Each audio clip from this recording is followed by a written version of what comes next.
Warriors of Old Japan and Other Stories by T Ozaki, Part 2. The Story of the Pots of Plum, Cherry, and Pine. Long, long ago, in the reign of the Emperor Go-Fukakusa, there lived a famous regent of the name of Saimyōji, Itachiori. Of all the Hojo regents, he was the wisest and justest, and was known far and wide among the people for his deeds of mercy. At the age of 30, Tachiori resigned the regency in favor of his son Takamune, who was only 6 years old. He then retired to a monastery for several years. Sometimes stories reached his ears of the miscarriage of justice, of the cruelty of the officials under him, and of the suffering of the peasants, and he determined to find out for himself if all these things were true. It was the desire of his life to see the people governed wisely and justly and impartially, to deal reward and punishment fairly alike to the rich and the poor, to the great and the lowly. After much thought, he decided that the best way to achieve his end would be to find out for himself the condition of the people. So he determined that he would disguise himself and travel about amongst them unknown. He had it given out that he was dead and had a mock funeral performed with all the pomp and ceremony due to his exalted rank. He then left Kamakura disguised as a traveling priest unknown to anyone. After journeying from place to place, he came one day to Sano in the province of Kazuki. It was in the depth of winter, and on this day he found himself overtaken by a heavy snowstorm. There were no houses near. Tachiori then ascended a hill, but even from that height search as he might, he could see no sign of any dwelling near or far. Confused and lost, he wandered about for hours. The darkness began to fall when he found himself in a hilly district. Tired and hungry, he resigned himself to passing the night under the shelter of a tree, when suddenly he espied in the distance the brown line of a thatch-roofed cottage breaking the white slope at the foot of the nearest hill. He made his way quickly towards it and knocked at the closed storm door. Tachiori heard someone move within and then come to the porch. The storm shutter was pushed aside and a beautiful woman looked out. "I have lost my way in the storm and know not what to do. Will you be so kind as to give me the shelter of your roof this night?" said Tachiori. The woman scanned the traveler from head to foot. Then she said, "I am very sorry for you. I would willingly give you shelter, but my husband being absent, I must not let you in. You had better go on to the next village of Yamamoto, which is very near, and there you will find a good inn and accommodation for travelers." "You are right," answered Tachiori. "But alas, I am so tired that I can walk no more. For pity's sake, let me sleep on the veranda or in your storehouse. For so much shelter I shall be grateful." "I am indeed sorry to refuse you," answered the woman, "but in the absence of my husband I must not give shelter to a strange traveler. Were he at home, he would with pleasure take you in and give you lodging for the night. Try to make your way to the next village." Tachiori, greatly impressed by her virtuous and modest behavior, bowed and said as he took his leave, "There is no help for it. I must try to reach Yamamoto since you cannot shelter me tonight." So the ex-regent of Kamakura, spent and cold and hungry, turned once more to meet the inclement weather. He took the direction pointed out him and plodded on through the snow. But alas, the storm had increased in violence, and the snow fell faster and faster, and the wind howled across the white drifts, whirling clouds of snow in his face till at last he found it impossible to go on. He stood still in the storm, not knowing what to do. Exerting all his strength, he found it difficult to put one foot before the other. Just as he began to give himself up for lost, he heard a voice calling him from behind. "Stop! Stop!" At first faintly, then gradually the cries grew nearer and more distinct. Wondering who else could be out in such merciless weather, Tachiori turned in the direction whence the cries came and saw a man beckoning to him to turn back. "Are you calling me?" asked Tachiori. "Yes, indeed," replied the man. "I am the husband of the woman who turned you away from that cottage just now. I regret that I was not at home to offer you the poor hospitality." "That is all I have to give. Please turn back with me.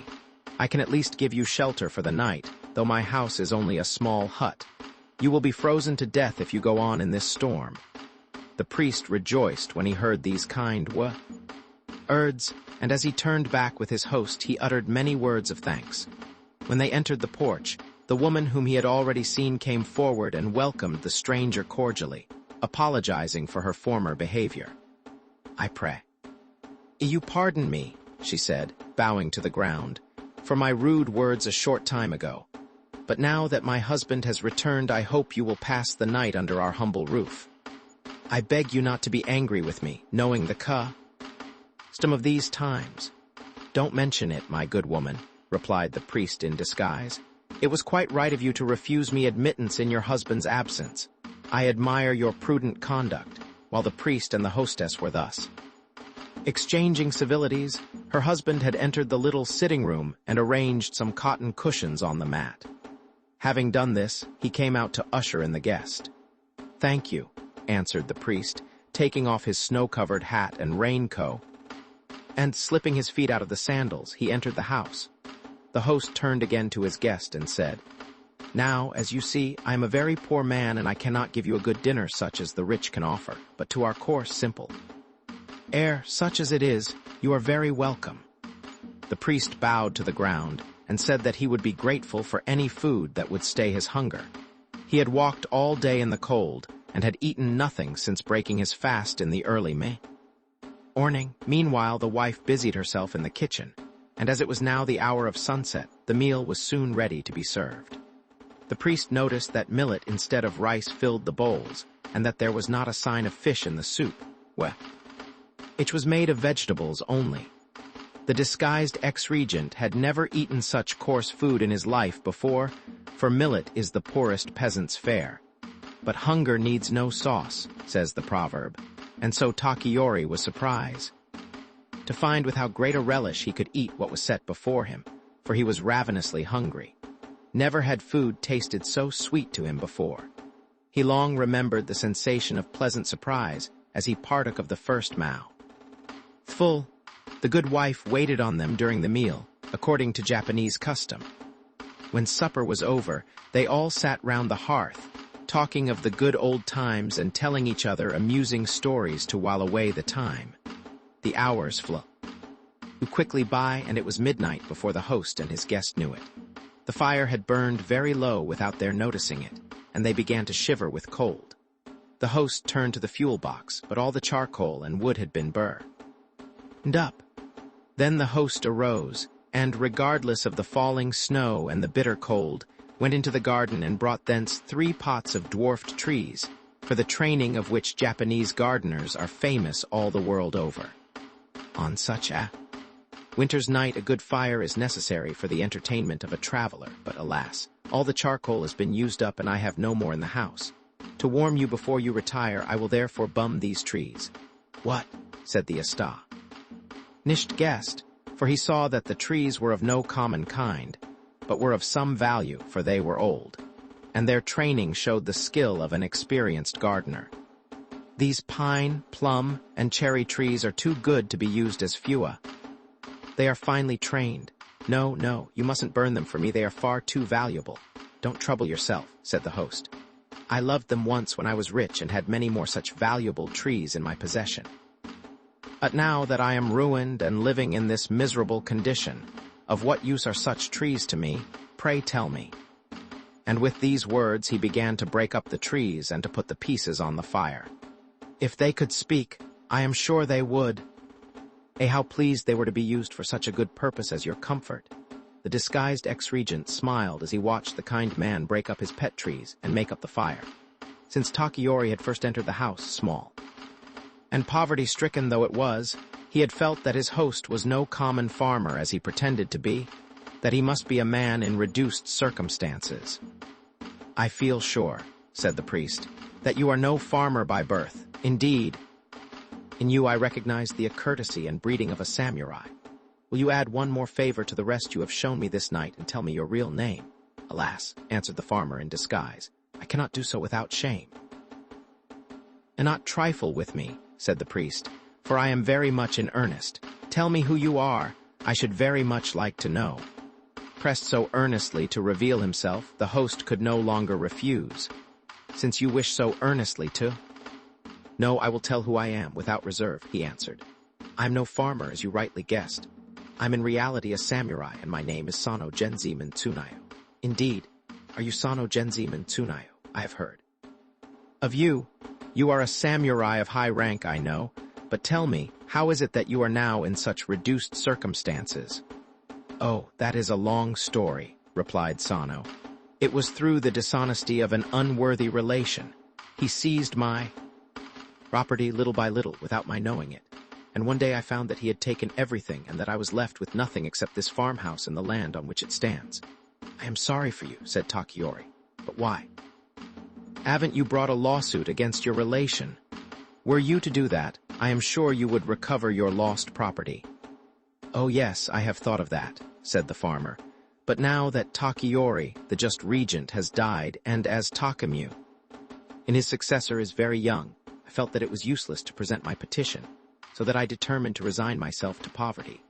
But though I live and work like a farmer, in heart and soul I am still a samurai. Should war break out, or even a call to arms be sounded, I shall be the first to go to Kamakura, wearing my armor, dilapidated and torn though it may be, carrying my halberd, rusty as it is, and riding my old horse, emaciated and unresentable though he is, and I will do glorious deeds once more and die a knight's death. I never for one moment forget my ambition. This alone buoys me up through all my trouble and poverty," he added cheerfully, looking up at his listen. With a smile, "Your purpose is a good one, and worthy of a true samurai," said the priest, and he smiled and looked at the knight intently. "I prophesy that you will rise in life in the near future, and I feel sure that I shall see you and congratulate you at Kamakura on obtaining your heart's desire." While they were talking, the night had passed and day began to break. The snow had ceased to fall, and as Sano and his guest rose to open the storm doors, the sun rose bright and shining on a silvered world. The priest went to put on his raincoat and hat. "Thank you," he said, "for all the kindness and hospitality you have shown me. I will say goodbye. Now that the storm has ceased, I need trespass no longer on your goodness. I will be getting on my way." "Oh," said the knight, "why need you hurry so? At least stay one more day with us, for you seem to me no longer a stranger but a friend, and I am loth to see you depart." "Thank you," replied the priest, "but I must hurry on. I take my leave, however, with the firm conviction that fate will give us the pleasure of meeting again ere long. Remember my words. Goodbye." And thus speaking, with several bows the priest turned from the porch and wended his way through the snow. When he had gone, the knight remembered that he had forgotten to ask the traveler's name, so he and his wife would probably never know who the sympathetic stranger was. The next spring, the government at Kamakura issued a proclamation calling upon all knights to present themselves in battle array before the regent.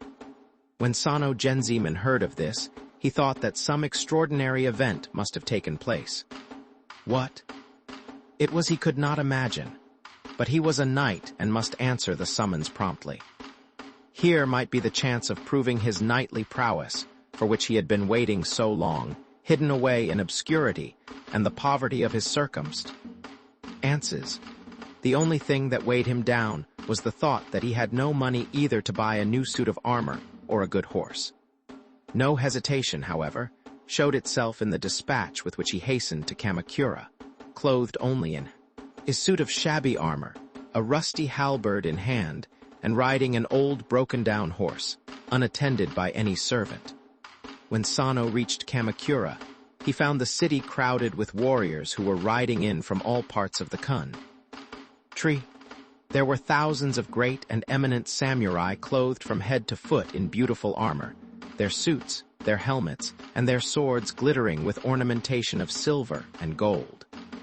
It was a goodly sight that the sun shone on that day, framed by the great pine trees against the background of the glimmering sea beyond. The pride of life and race were there, the hauteur of birth and rank, the glory and parade of war, the glinting of helmet and clanking of steel, every night. His armor was composed of fine metal scales woven and held together by silken threads of ruby, emerald, scarlet, sapphire, and gold. Each knight wore his favorite color, and as the ranks moved into the sunlight or fell into the shade, the whole formed an army of moving splendor, the brilliant and variegated coloring of which was like a river of rich and magnificent brocade. As Sano, clothed in his shabby armor and riding his broken-down horse, rode in amongst the bright phalanx of warriors, how they all jeered and scoffed at him and his horse. But Sano cared little for their scorn. The consciousness that he was a samurai as good as most of them bore him up, and he laughed to himself at their pride and swagger. These men wear fine armor, it is true, he said to himself, but they have lost the true samurai spirit. Their hearts are corrupt, or they would not glory so in appearance. Though my armor cannot compare with theirs, yet in loyalty I can never be outdone, even by them, braggers though they be. As these thoughts passed through his mind, Sano saw a herald approaching the gay concourse of knights. He rode a richly caparisoned horse, and he held aloft a banner bearing the house-crest of the regent. The warriors, their armor and their swords clanging as they moved, parted to the right and left, leaving a road for him to pass. As he rode up their lines, he called aloud, "The regent summons to his presence the knight who wears the shabbiest armor and who rides the most broken-down horse." When Sano heard these words, he thought, "There is no soldier here but myself clothed in old armor. Alas, the governor will reprimand at me for daring to appear in such a state. It can't be helped. Come what will, I obey the summons, such is my duty." So with a sinking heart, Sano, the dilapidated knight, followed the herald to the governor's house. Here the messenger announced that the knight Sano Gens Eamon had come in answer to the proclamation summoning the poorest clothed knight to the regent. "I am the poorest knight here, so the required man can be none other than myself," said Sano, as he bowed low to the retainers who came out to her. Receive him at the porch. Sano was then ushered along endless corridors and through spacious rooms. At last, the ushering officer knelt on the polished wood outside a large room and, pushing back the white paper screen, told him to enter. The Nai found himself in the presence of the handsome young General Takemu. On his head, he wore a helmet with golden horns, and the small plates of his armor were woven together with silken threads of scarlet. The young general bowed to the It in answer to his prostrations and said, "Are you the knight Sano Genziman Tsunayo?" "Yes, I am he," answered Sano. "Then," answered the young man, "I have to present you to someone." And he made a sign to an attendant. Upon this the serve and pushed open the screens of an inner room, and the regent Samioji Takayori, who had been reported dead for a year, was revealed, magnificently dressed in his robes of office. Over his armor he wore a sacerdotal robe of rich brocade, and on his head a white headdress. Bewildered by all the strange things that were happening to him, and fearful of he knew not what, the knight had kept his face to the ground. He heard the rattle of armor and the swish of heavy silk moving towards him over the mats, and he wondered if it were not all a dream. Then a voice said, "Oh, Sano Genziman, is it you? It is long since I saw you. Look up, don't be afraid, don't you know me?"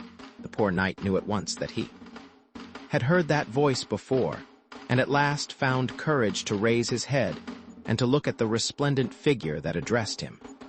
An exclamation of surprise burst from the lips of Sano, for he recognized in the personage who addressed him a priest whom he had sheltered on the night of the great snowstorm a year agone. "You are surely," said Sano after a pause, "the traveling priest who passed that night of the great snowstorm under my roof last year, are you not?" "Yes, I am."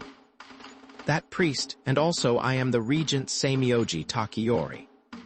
"Oh," exclaimed Sano, bowing to the ground, "pardon my rudeness to you that night, for I did not know who my august visitor was," and his heart filled with fear at the remembrance of his unceremonious behavior on that occasion.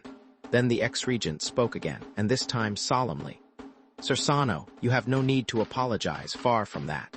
you remember what you said to me that night when the storm took me to your house.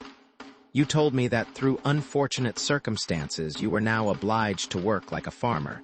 Yet if ever the occasion arose that should sound the call of knights to arms, you would, regardless of your shabby accoutrements, answer the summons, and come forth in the spirit of a samurai to do glorious deeds worthy of your sword once more before you died. Herewith I give you back the 30 villages in the district of Sano, of which you were robbed. I, your unworthy kinsman. And do you think I have forgotten your kind action when you burned your precious trees, the last relics of your prosperous past, to minister to my comfort during that terrible storm? The glow of that fire remains in my heart to this day, by way of expressing my thanks for your hospitality that cold and dreary night in return for the Matsu pine tree. I am going to give you the village of Matsuida in the province of Kodzu, in the place of the Yume. Plum tree, the village of Umeda in the province of Kaga. And for the Sakura cherry tree, you shall have Sakurai, a village in the province of Echiu. As the knight listened to these golden words of fortune, which dropped like jewels from the mouth of the beneficent regent, it seemed to him as if he must be dreaming. It was also unexpected. He could not speak, for the tears rose to his eyes and sobs of joy choked his utterance. When at last he looked up, he was alone. He made his way out of the mansion as in a trance, oblivious of all around him. The news of his promotion and of the favor he enjoyed in the estimation of the regent had already spread outside, and the men who had laughed and jeered at him before now smiled graciously and bowed respectfully as he passed along the ranks. So Sano Genziman returned to Kodzu, not as a poor farmer, but as a lord under the special favor of the regent, having won the esteem of all his countrymen by his knightly conduct in adversity. All rejoiced that faithfulness, honesty, and kindness had received their just reward, and none more than the good regent Takayori, Shurajiku, or White Chrysanthemum, on the outskirt of a remote village at the foot of Mount Aso in Kyushu. A bell was slowly pealing from a Buddhist temple. It was the season of autumn, and the twilight was falling fast over the lonely place and the gloom of the deepening dusk of night. Solemn music, reverberating across the hills, seemed to toll the transientness of all things earthly. Not far from the temple was a small cottage. At the door stood a young girl anxiously waiting for her father to come home. From time to time, she wiped away the tears which fell from her eyes, and her face and attitude expressed great sorrow. She was but 15 years of age, and as she stood there, a young and slender figure, she looked like a cherry blossom of spring in the fall. In rain, she was alone, for her father had gone out to hunt some days before and had never returned, and she had had no tidings whatever of him since. She and her father were all in all to each other. Her mother was dead, and her elder brother was only a name to her. She could not remember him. He had run away from home when she was a small child, and no one knew what had become of him since. As White Chrysanthemum, her heart full of sorrow and foreboding, watched and waited for her father's return, she started at everything, at the leaves falling from the trees, at the sighing of the wind in their branches, at the dropping of the water from the bamboo pipe which brought the hill stream to the house. As these different sounds from time to time caught her ear, expectation made her hope that they might be the footsteps of her father coming home. But the hours passed by, and still he did not return. As the mists rose and the clouds began to close over the mountain, the loneliness of the scene was deepened by the plaint of insects chirruping in the grass, and by the slow pattering on the broad banana palm leaves of the rain just beginning to fall. At last, the dreariness and stillness of approaching night oppressed the girl, so much that she could bear it no longer, and she made up her mind to go in search of her father. It was a sad sight to see her as she ran out from the bamboo gate and turned to give a last look at the little home nestling in the shelter of the pine trees. Then resolutely she turned away and set her face towards the mountain path. On her head she wore a large mushroom-shaped rain hat, and with a stick in her hand, she began to climb up the rough, thorny pass into the depths of the mountains, as they towered range upon range one above the other and were lost in the distance and blackness of night. The rain fell more and more heavily, And as the girl stumbled up the steep pass, she had often to wring her sleeves, which were now wet with rain as well as with tears. So absorbed was white chrysanthemum in the thought of finding her father, whom she had watched climb this very road 3 mornings before, that she hardly noticed that the storm gave signs of lifting. Suddenly the rain ceased, the clouds cleared, and the moon shone brightly. The change in the weather at last roused the girl to look about her, and she saw that the path now led her downward to the valley. With a sigh of relief, she quickened her pace. He had walked for about 2 hours when she saw at some distance in front of her a single yellow ray of light shining through the gloom. Had she come to a house where she might possibly hear tidings of her father? As this hope dawned upon her, he eagerly hastened towards the light. She soon reached an old Buddhist temple standing in the shadow of a group of pines and cryptomerias. From within came a voice chanting the Buddhist scriptures. Who could it be studying in so remote a place? At that hour of the night, Shurajiku entered the gate, and in the moonlight, which made everything visible, saw that the whole place was in a dilapidated condition. The fence was falling in many places. Weeds grew all over the garden and bit between the flagstones, as if no one ever trod the path. Even the posts which supported the gate shook in the wind. White Chrysanthemum walked up to the porch and knocked on the heavy wooden door. Not until she had knocked and called several times did she hear any stir within. Then someone answered in a subdued voice. The storm shutters were pushed aside, and a young bonze appeared. He started when his eyes fell upon the girl, and he stared at her silently as if wondering who she could be, or what had brought her there at that hour. Shurajiku, seeing his scrutiny, drew near and said in a low, sweet voice, "I am looking for my father. He went out hunting some days ago and has never come back. I am indeed sorry to trouble you. But will you be so kind as to tell me if anyone has come to this temple, either for rest or food, within the last 2 or 3 days?" The girl spoke so quietly and looked at him so gently that the young bonze was reassured in a moment. Her evident distress appealed to him, and when he looked at her again, he saw that she was as beautiful as a flower. Her skin was white as snow. Her jet-black hair, disordered by the storm through which she had passed, fell like the graceful branches of a willow tree over her shoulders. Her large almond eyes were sad and full of tears, and as he gazed upon her, it seemed to him that she could not belong to the earth, that she must be a tenin, an angel from the Buddhist heaven. He asked her to enter the temple and said, "Tell me who you are and whence you come, and what brings you out this stormy night. I will listen to your story if you will tell it to me." The wind had risen again and was blowing in gusts round the temple and whistling through the chinks and crannies of the old building, while from the garden came the mournful cries of an owl. The desolation and strangeness of the place touched the girl's sorrow to the quick, and she burst into tears. As she was able to speak, she wiped her eyes and said between her sobs, "I am the daughter of a certain samurai of Kumamoto City. Our house was once rich and prosperous, and our hearts were full of joy. We lived happily, owing nothing whatever of care or sorrow. When the war broke out, all was changed. The grass round our house was stained with blood, and even the wind smelt of blood. Families were scattered far and wide from the homes where they were born, and the air was rent with the cries of parents seeking their lost children and of children calling for their parents who could no longer hear them. Pity is no word to express the feeling which filled the heart at these sights. My father likewise went into the war, and my mother then escaped with me as far as Mount Aso. There she found a tiny cottage in the shadow of the temple, and with the money she had managed to bring with her, we lived as best we could. As we were afterward told, my father fought with the rebels.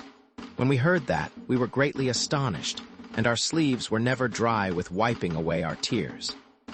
Day by day, morning, noon, and night, we waited, hoping that my father would return. Thus the summer passed. Autumn came, and the wild geese flew across the sky in flocks toward the south, but there came no news of my father. My mother pined away with grief and anxiety, till at last she died. Thus, before we knew whether my father was alive or dead, I was left alone in life. I felt as if I were dreaming in a dream. Whenever I think of that time, my heart is pierced with sorrow. My days were passed in weeping at my misfortunes and in bemoaning my unhappy fate. Had it not been for the kindness of neighbors in the village, I should not have been able to live. Last spring, my father came back and found me out. I told him of my mother's death. Since then, he has never ceased to grieve. I tried to cheer him by telling him that it was the fate of all mortals to die, but my words brought him little comfort, and in this sad way we passed our time. The other day he went out hunting, and since then has never returned. Again, I was left alone with no one to look to for help. Unable to bear the loneliness any longer, I started out this evening to look for him and have come thus far. Our family name is Honda. My name is Shurajiku. My father's name is Akitoshi. My mother's name was Take, and my elder brother's Akihide.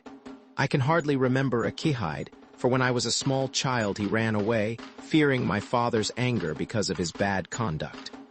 But though he left us, my mother and I never forgot him.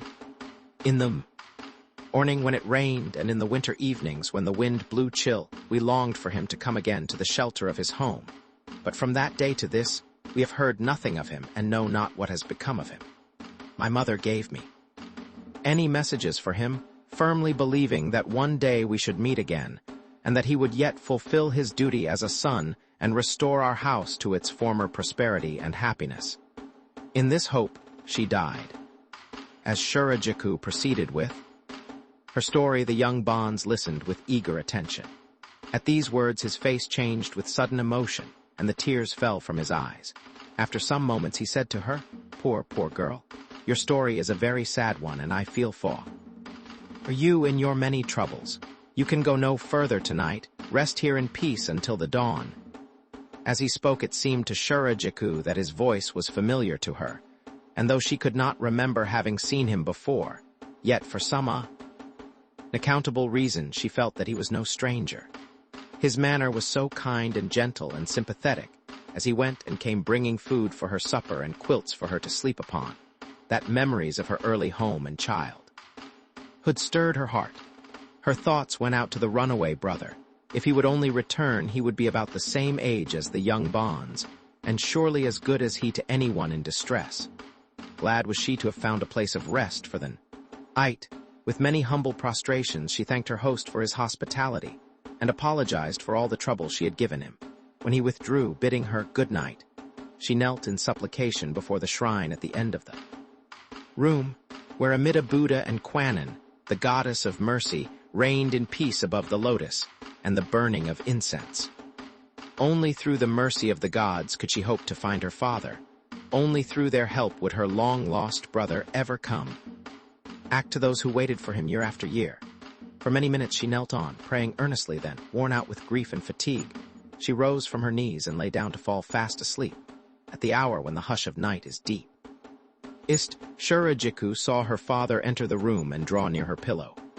The tears stood in his eyes, and in a sad voice he said, "Shurajiku, I have fallen over a precipice, and now I am at the bottom of a chasm many 100 feet deep. Here the brambles and bamboo grass grow so thick that I am unable to find my way out of the jungle. I may not live till the morrow, so I came to see you for the last time in this world." As soon as he had finished speaking, White Chrysanthemum stretched out her hands and tried to catch hold of his sleeves to detain him, crying, "Father, father!" But with the sound of her own voice she awoke. She sprang up expecting to see her father, but there was nothing in the room, except the night lantern glimmering faintly. While she was wondering whether the vision were a dream or a reality, the dawn began to break and the beating of a drum throbbed through the temple. White Chrysanthemum rose soon after sunrise, ate the simpa. A breakfast of rice and bean soup she found slipped into her room and quickly left the temple. She did not wait to see the kind priest, though he had asked her to do so, saying that he would do what he could to help her. For she had remembered his diffidence the night before, and thought that very likely he belonged to a sect which forbade its priests to converse with the world, and she felt sorry that she had disturbed him. Her dream was so vividly real to her that it seemed as if she heard her father calling to her for help. So making all possible speed she set, but once more with the faith and simplicity of childhood to find him. Far off in the woods, the bark of a fox could be heard, while along the path, the cloudy tufts of the obaner rustled as she passed. Shurajiku shivered as the cold morning wind pierced through her body. As she pursued her way along the rough mountain pass, wild creatures scuttled away, frightened from before her into the woods. And overhead the birds sang to each other in the trees. At last she reached the top of the pass, to find it covered with clouds, and it seemed to white chrysanthemum as if they must carry her away with them in their onward sweep. She sat down on a stone to recover her breath, for the climb had been steep. In a few minutes the mists began to clear away. She stood up and looked about her, hoping that she might find some trace of her father, but as far as eye could reach nothing but mountains, range after range, could be seen riding one above the other in the blue sky. Suddenly a noise in the bushes behind her made white chrysanthemum start, and before she could flee, a band of robbers rushed out upon her. They seized and bound her tightly. She cried out for help, but only the echoes answered her. Down the mountain they led her till they reached the valley. For a whole day they hurried her along till they came to a strange-looking house. This was in such a neglected condition that moss covered the walls, and it was so closely shut up that the sunbeams never entered the rooms. As they approached the place, a man who seemed to be the chief of the band came out, and as he caught sight of the maiden, said with an eve, "Oh, smile, you've brought a good prize this time." The robbers now untied Shurajiku's hands and led her into the house, and then into a room where dinner was prepared, with rice and fish and wine in great quantities. Then they all sat down, and as they began to eat, it seemed to her that they were a lot of demons. The chief passed some food to her and pressed her to eat. The long walk in the bracing air of the autumn day had made Shurajiku so hungry that in spite of her fear and distress she was glad of the food. At last, when she had finished her meal, he turned to her and said, "That you have been caught by my men and brought here must be the work of fate. So now you must look upon me as your husband and serve me all your life. I have a good koto, the Japanese harp, which I keep with great care, and to show your gratitude for this marriage, you will have to play before me often and to cheer me with your songs, for I am fond of music. If you refuse to obey me, I will make your life as hard as climbing a mountain of swords or walking through a forest of needles." Shurajiku felt that she would rather die than marry this man, but she could not refuse to play the koto for him. The koto was brought by one of the men at a word of command from the chief and placed before the girl, who began to strike the chords, her tears falling fast the while. She played so well that even those hard-hearted robbers were touched by her music, and one or two of them whispered together that hers was a hard fate, and they wished that they could find some means of saving her. Outside the house in the shadow of a large tree stood a young man, watching all that went on and listening to the music. By the voice of the singer as she sang, he knew that the player was she whom he sought. No sooner did the music stop than he rushed into the house and attacked the robbers with great fury. Anger gave strength to his onslaught, and the bandits were so taken by surprise that they were paralyzed with fear and offered no resistance. In a few minutes the chief was killed, while two others lay senseless on the mats, and the rest ran away. Then the young man, who was dressed in the black vestments of a priest, took the trembling girl by the hand and led her to a window, through which the moonlight streamed. As Shurajiku gazed up in gratitude and wonder at her deliverer, she saw that he was none other than the young priest of the temple who had been so kind to her the night before. "Don't be afraid," he said quietly and soothingly. "Don't be afraid. I am no stranger. I am your brother Akihide. Now I will tell you my story, so listen to me. You cannot remember me, for you were only a little child of 3 when my bad conduct roused my father's anger, and I ran away from home and started for the capital. I embarked on a small vessel, and after sailing along for several days, I reached Wakanoyura, passing the island of Awaji on the way. From Wakano-yura, I proceeded on foot. It was the close of spring, and the cherry blossoms were falling, and the ground was covered with the pink snow of their petals. But there was nothing of the joy of spring in my heart, which was heavy at the thought of my parents' displeasure and the fearful step I had just taken. As soon as I reached the capital, I put myself under the charge of a priest and went through a severe course of study, for I had already repented of my idle ways and longed to do better. Under my good master's guidance, I learned the way of virtue. My heart was softened by knowledge, and when I remembered the love of my parents, I regretted. My evil passed, and never did the sun go down, but I wept in secret over it. So the years went by. At last, the pain of homesickness became so great that I determined to return home and beg my parents' forgiveness. I hoped and planned to devote myself to them in their old age and to make amends in the future for the shortcomings of the past. But insurmountable difficulties beset me in my new-formed purpose. War had broken out, and the face of the country was entirely changed. Cities were turned into wildernesses, weeds grew tall and thick all over the roads, and when I reached our province, it was impossible to find either the old home or anyone who could give me the slightest clue as to the whereabouts of you all. Life became a burden to me. You may imagine something of what I felt, but my tongue fails to describe my misery.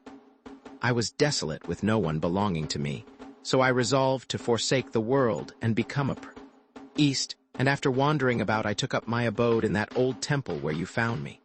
But even the religious life could not still my remorse. I was haunted by the fear of what had become of my father and mother and sister. Were they alive or were they dead? Should I ever see them again? These were the questions which tormented me ceaselessly. Morning and evening, I prayed before the shrine in the room where you slept last night, prayed that I might have news of you all. Great is the mercy of Buddha. Imagine the mingled joy and sorrow I felt when you came yesterday and told me of all that had happened since I left home. I was about to make myself known to you, but I was too ashamed to do so. It was, however, harder for me to conceal my secret than it would have been to tell it, for I longed to do so with my whole heart and soul. In the morning, when I came to the room and found you gone, I followed after you in fear lest you should all into the hands of the bandits who haunt these hills, and thus it was that I saved you. You can never know how glad I am to have done this for you, but alas, I am ashamed to meet my father because of the remembrance of the past. Had I done my duty as a son, had I never run away wickedly from home, how much suffering I might have saved my mother and you, poor Shurajiku. Terrible indeed is my sin. And with these words, the young man drew out a short sword and was about to take his own life. When Shurajiku saw what he was going to do, she gave a loud cry and, springing to his side, seized his hands with all her strength and stopped him from doing the dread deed. With tender sisterly words she tried to comfort him, telling him that she knew his father had forgiven him and was living in the daily hope of his return, that the happiness and solace he could now give him in his old age would more than atone for the past. She begged him to remember his mother's dying prayer that he would establish their house and keep up the ancestral rites before the family shrine when his parents were dead. As she spoke, he desisted from his desperate purpose. The peace of night and the stillness of the moonlit were all around them brought balm to both their troubled hearts, and as they bade each other good night, the silence was unbroken save for the cry of the wild geese as they flew across the sky. In the early morning, the brother and sister left the house. Hand in hand, they had not gone far when they heard pursuing footsteps, and looking back, they saw 2 or 3 of the men who had escaped the night before coming after them. Akihide bade his sister run for her life, while he stayed behind and engaged the robbers in a fight, and so gave her time to escape. Shurajiku did as she was told and fled through the woods under cover of the trees. On and on she went, till at last she reached a place of safety out of sight.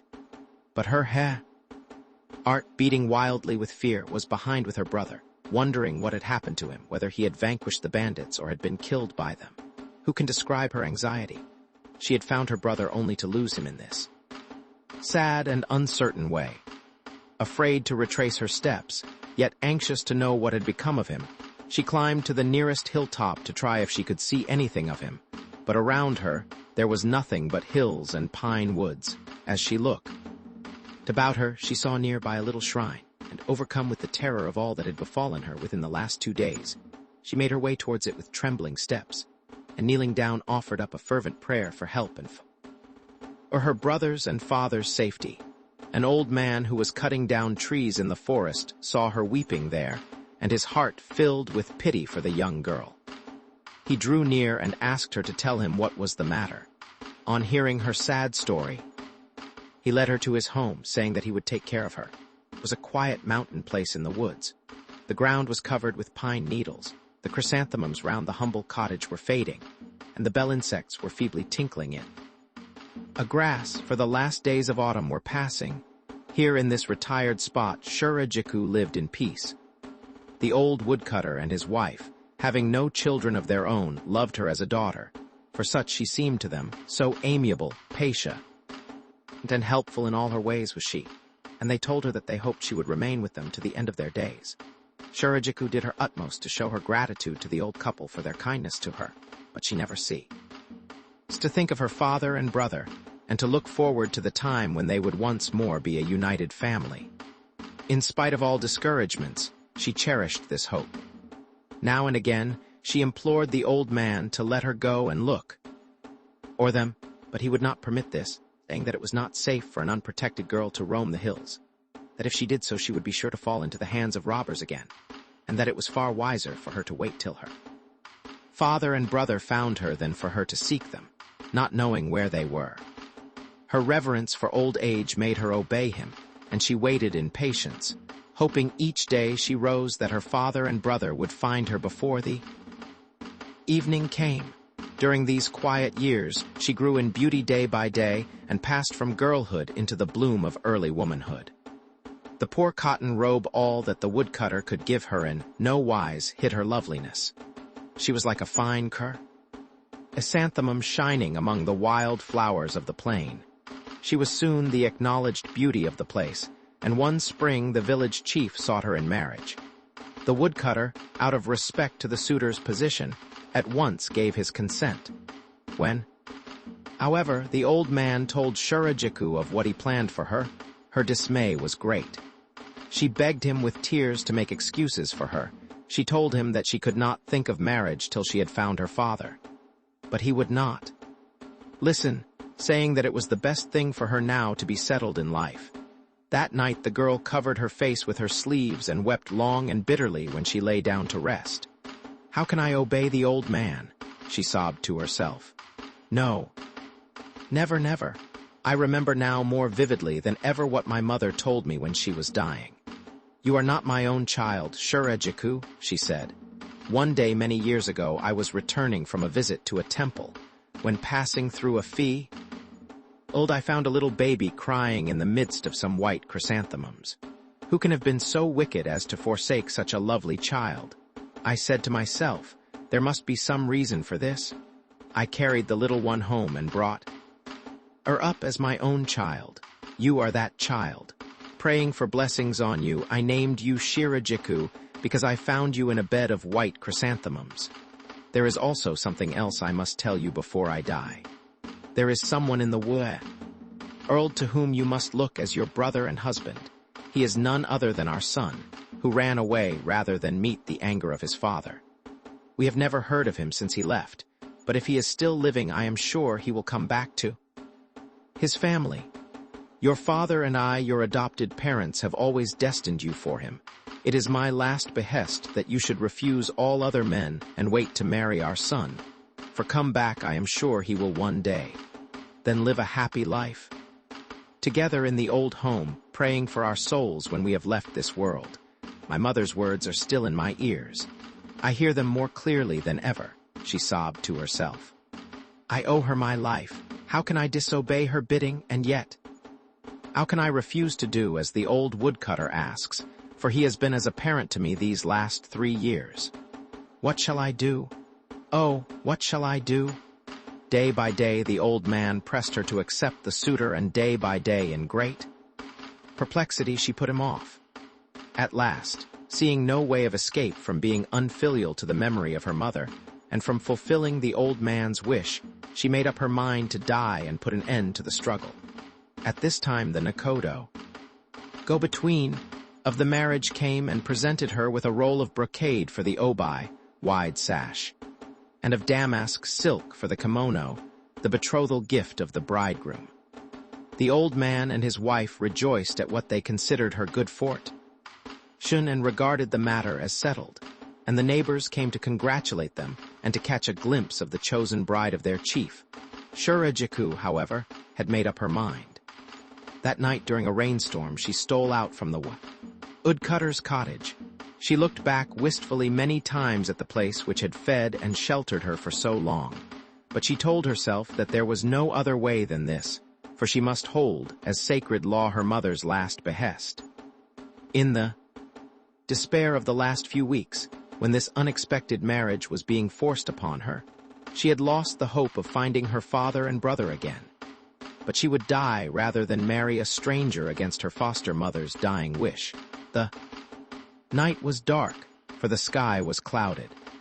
Down the empty street of the village, Shurajiku hurried with the tightly closed thatch-roofed cottages on either side. Out across the silent stretches of rice fields, she ran till she reached the blackness of a pine wood, seeking for some spot where she could die. The roar of water at last reached her ears, and she knew that she had come to a river. The moaning of the wind in the pine trees sounded to her like the voices of pursuers. She stopped to look around, but there was no one to be seen. The path leading down to the river grew rougher and darker as she entered the shadow of the trees, but Shurajiku never faltered in her determination to reach its bank. At last, the water glimmered, like a wide white ribbon in the gloom of night. "I will now die," said Shurajiku, weeping. "But alas, how sad my father and brother will be when they hear of my death. Forgive me," she cried aloud. "Oh, my father, oh, elder brother, that I die first. I will await your coming beside my mother in heaven." Shurajiku now reached the edge of the bank and was about to dash down into the river with a prayer to Buddha on her lips, when she found herself caught from behind, and a familiar voice said to her, "Wait a moment. Tell me who you are and why you seek to take your life." It was her brother Akihide. She gazed up at him in the dim light of the moon just coming forth from the clouds. They both clasped each other by the arms and burst into tears. "Little sister." "Elder brother," cried the sister and brother both together in that shock of simultaneous recognition.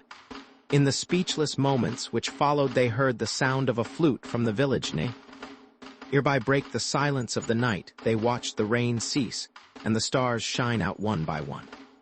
Akihide led Shurajiku to a large stone. Here they sat down and told each other all that had happened since they last parted. While they were talking, the day broke. Together they watched the sun rise in splendor and glisten and glow in thousands of raindrops on the trees and grass around them. "Let us go and tell the kind old woodcutter and his wife all that has happened," said White Chrysanthemum, smiling through her tears. "I must bid him farewell, and we must thank him, for indeed I owe him my life." They walked to the village and went at once to the old man and told him their story. Shurajiku begged him to forgive her for not doing as he wished. Then Akihide told him that it had been his mother's dying wish that he should marry White Chrysanthemum and keep up the family name. With tears, the brother and sister thanked the old couple for their effort. Abi remembered kindness to White Chrysanthemum in her distress. They promised to come and see them whenever they could, and to let them know all that happened to them in the future, a promise which they faithfully kept. They at last took leave with many gentle words on both sides. Then Akihide and Shurajiku began a happy journey homewards, walking over the hills by day, and passing the night at some farmhouse or cottage they came to on their way. When the brother and foster sister reached a little house in the valley at the foot of Mount Aso, it was early in the month of May. The cuckoos were singing, and the air was fragrant with the scent of orange blossoms. In spite of the years of desertion and neglect, the tiny home still stood safe and firm as when Shurajiku had left it, though the grass had grown tall and thick in the garden, and moss covered the roof. The sun was shining brightly over all, and the balm and gladness of the spring morning rested on their young souls. For a moment, White Chrysanthemum paused at the bamboo gate and said, "This is our home, elder brother." Then quickly they ran down the garden, quickly they pushed back the paper screen of the entrance and entered. Were they waking or were they dreaming? Who should they see coming forward to meet them but their father, whom they had almost given up as dead? For a moment they were all silent. It seemed as if their hearts must burst with inexpressible joy. "Father, father," cried Akihide and Shura. "Jiku together, is it really you? Are you safe and well?" "Children, my children," cried the astonished father, "have I found you at last?" Then Akihide knelt before his father and with his face bowed to the ground, confessed everything, egged his father's forgiveness for the past. He told him all how bitterly he had repented his behavior, how hard he had tried to make a new life for himself, how long he had searched for his parents in vain, his one wish being to make amends, how wonderfully he had met Shurajiku when he had at last despaired of ever finding anyone of his family again, of all that had happened since her coming to the temple. The father listened gravely to the long, sad story. Then with gentle words he forgave his son. He bade him to cease all self-reproach, and as he spoke the kind words his eyes grew dark with unshed tears. When Shurajiku told her story, he commended her filial piety, her courage, and her patience. Now that they had, as by a miracle of the gods, found each other again, nothing should ever separate them. Thus the little family found again the vanished happiness of other years. Shurajiku now busied herself preparing the evening meal. And as she filled her father's and her brother's wine cup, the father told them all that had happened to him. "When I went out hunting 3 years ago, I fell over a precipice and found myself at the bottom of a chasm 100 or more feet deep. I was quite unable to get out, so I lived on wild fruits and stream water for many days. One morning I chanced to see a band of monkeys climbing the chasm by means of a large wisteria vine which formed a bridge from side to side. I followed their example and soon found myself free on the hillside once more. I returned here with all haste, only to find that Shurajiku had disappeared. Imagine my distress. I inquired of everyone in the village, but no one had seen her go away, and there was no one who could tell me anything about her. There was but one thing left for me to do, and that was to try and find her. So I set out walking through province after province, looking for her, but all in vain. At last, I gave up my quest as hopeless and returned here only yesterday. The joy of the little family was great beyond all words. This unexpected meeting, the utmost desire of their souls, was a happiness. It took away their breath and left them silent with wonder and thankfulness. Only one thing saddened them, that the good mother, who had died of grief and anxiety, could not be present to share in this joyous reunion, and to know that her prayer was answered, and that the long-lost son had returned to his family. But she was not forgotten. They spoke of her and missed her. Shurajiku rose and opened the little shrine standing in a closed recess at the end of the room, and taking some sticks of incense, set them burning before the name tablet set up in memory of her mother. For though Shurajiku now knew that she was not really her own mother, yet she always thought of her as such, for she had known no other, father and son. An adopted daughter then knelt, and with hands clasped and bowed heads prayed before the little altar. Shurajiku now fetched and tuned her koto, harp, and sang the songs she knew her father liked to hear. This done, she accompanied her brother, while he paced through some stately measures of the classic dance. The father, calling Akihide and Shurajiku to his side, told them that he wished them to marry, as his wife had always planned. He was now an old man, he said, and could not expect to live much longer, and before his death, it was his ardent wish to see his house established. He then named an early date for the wedding. Akihide, having only entered upon a religious novitiate, was able to obey his father without breaking any vows. He bowed his willingness, and Shurajiku blushed happily. She was content in fulfilling her good foster mother's last behest. Now the sun set. A crane cried on the hill at the back of the house, and the stars came out one by one in the soft and darkening turquoise of a May twilight, and peace and joy reigned in the home and the hearts of the 3 wanderers. The princess of the bowl, Long, long ago in old Japan, there lived near Kitano, in the Kawachi province, prince named Bichu no Kami Minetaka, or Lord Minetaka, as we should say in English. He was not only a very wealthy man, but it was reported that his house was full of rare and wonderful treasures. He was also a learned man and the master of many accomplishments. His life was passed in the luxurious leisure of the rich, and he knew nothing of care or want. Perhaps he hardly realized what such words meant. But above all the treasures in his storehouse, beyond the wealth of his revenue, which came pouring in year by year in bushels of rice, he prized his only child, his daughter. The prince and his wife brought this daughter up with great love and tenderness, as if she were some rare flower or fragile butterfly. So beautiful indeed was the young girl that in looking at her their friends and relations wondered whether the sun goddess Amaterasu had not come to earth again in the form of the little princess. Nothing came to mar the happiness of this united little family till the daughter was 15 years of age. Then suddenly, the mother, who had never known a day's illness in her whole life, was taken ill. At first it seemed to be but a slight cold, but her health, instead of getting better, only grew worse and worse. She felt that she would never recover and that her end was very near, so she called her daughter beside her pillow, and taking a large lacquer bowl from the bedside, she placed it on her daughter's head, saying, "My poor little child, I want you always to wear this bowl. At your innocent age you can understand nothing of the world in which I must leave you motherless. I pity you with all my heart.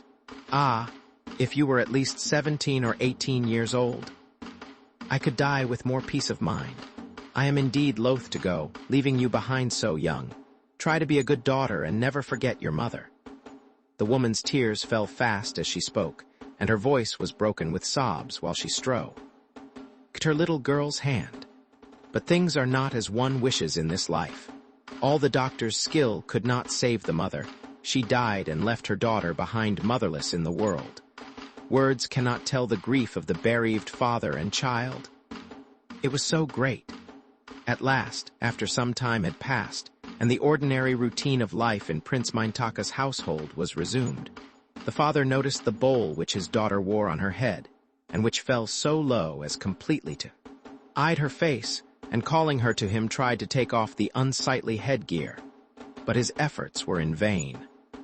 All the retainers and then the servants were summoned to see what they could do, but no one could remove the bowl. It stuck fast to the child's head. No one could understand the mystery. The bowl had been put on most simply. Why could it not be as easily taken off? This was the question which the whole household asked again and again, and the young princess, besides sorrowing or the loss of her mother, was greatly troubled at the knowledge that, though born physically perfect, she was now quite disfigured for life in having to wear the ugly bowl which her mother, for some unknown reason, had placed on her head. If no one succeeded in taking the bowl off, she might have to wear it her whole life. That would indeed be a terrible affliction. But in spite of all, she never forgot her mother even for a moment, but carried in her heart the memory of her love and care through every hour of the livelong day. Every morning, as soon as she rose from her bed on the mats, she placed the little cup of tea and the bowl of rice before the tablet bearing her mother's name in the household shrine, and having set the incense burning, she would kneel and pray for the happiness of her mother's soul. The days passed into weeks, the weeks grew into months, yet the dutiful daughter never failed morning or evening thus to pray for her lost mother. In the meantime, the family relations often came to advise her father, Prince Minetaka, to marry again. "It is not good for you to be alone," they said. "Marry a suitable woman and entrust her with the keeping of your house and the care of your young daughter, who is now of an age when she most needs a woman's care." At first, Prince Minetaka would not listen to them.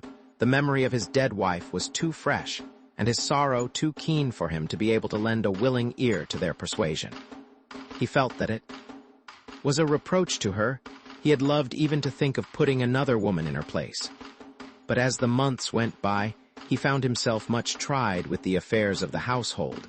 and was often so perplexed that he thought perhaps it might be better to listen to the advice of his meddling relations. So, without thinking much about the future, he decided to take a second wife. His friends were glad to find that their persuasions were of avail at last, and with the help of go-betweens they arranged that he should marry a certain lady of noble family whom they deemed worthy and suitable in all respects. So the soothsayers were consulted, and a lucky day chosen for the marriage, and the new wife was then installed in Prince Mainta's home amidst the congratulations of both families. The little princess alone was sorrowful in her inmost heart at seeing someone take her mother's place. But it would be unfilial to her father to show that, for one instant, she did not approve of his second marriage, so she hid her unhappiness and smiled. On seeing the little princess for the first time, the stepmother was shocked at the deformity of the bowl, and said to herself that never had she even dreamed that there could be anyone in the world doomed to be such an ugly cripple. She not only despised, but hated her stepchild from the moment that she saw her. This new wife was indeed a very different woman from her predecessor, whose heart was so good and kind towards all who came near her that the idea of disliking, much less hating, anyone was impossible to her. A year passed by and the stepmother gave birth to a child. Jealousy for her own infant daughter now made her hate her stepchild more and more. It was her great desire to see her own daughter first in Prince Mainta's affection, and in order to attain her utterly selfish end, she knew she must oust her stepchild from the house. To begin with, she determined to estrange the father from the little princess by telling him unfavorable stories of her behavior and her character. It is needless to say that she invented these stories. The bowl-wearing princess soon understood that her stepmother hated her. Her grief and anxiety seemed to her more than she could bear. There was no one in the house in whom she could confide, and she knew that to complain of her stepmother to anyone, even to her father, would be undutiful. What was she to do in her trouble? To whom could she go but to her own mother? So as often as she could, she went to her grave. Here she would kneel and pour out the woe that filled her heart. "Oh, mother, why must I live on in the world with this ugly bowl on my head? My stepmother truly has a reason for hating such a child about the house. Now that she has a daughter of her own, all the more must she want to get rid of me. And my father, who used to love me so much, he too will surely soon give all his love to his new daughter and forget me. Alas, alas, the only place that is left to me to come to without fear of dislike is the side of my own dead mother. O mother, sitting upon the lotus leaves in paradise, receive me now upon the same leaf, that I might thus escape the sorrow of this world and enter upon the way of Buddha."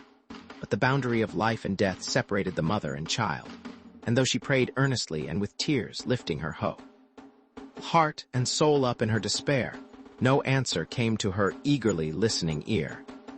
As she knelt in the little graveyard, only the sound of the wind sighing in the pine trees answered her.